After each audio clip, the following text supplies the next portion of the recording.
အမေလူတိုင်းဟာရွှေတွေငွေတွေကိုပဲတန်ဖိုးရှိတဲ့အရာတွေလို့မှတ်ယူနေကြတော့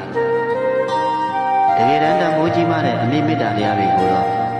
တန်ဖိုးထားရကောင်မှမသိကြတော့ဘူးအမေဆိုတာရွှေနဲ့လည်းရှင်လို့မရသလိုငွေနဲ့လည်းတိုင်းထွာလို့မရပါဘူးအမေရဲ့ကဘာမှာအရှိဆုံးဆိုတာသားသမီးတွေဖြစ်ပေမဲ့သားသမီးတွေရဲ့ကဘာမှာတော့အမေဆိုတာတချို့တဝက်ပဲရှိကြပါလိမ့်မယ်လင်ရှိမယားရှိမိတ်ဆွေရှိတွေကပြောင်းလဲတတ်တဲ့တဘာမှရှိပေမဲ့သားသမီးတွေပေါ်ထားတဲ့အမေရဲ့ရှိချင်းမေတ္တာတရားတွေကတော့ဘယ်တော့မှပြောင်းလဲမသွားပါဘူးအစားတို့မရတဲ့အမေရဲ့မေတ္တာတရားအမေရဲ့ကရုဏာတရားတွေကိုသားသမီးတိုင်း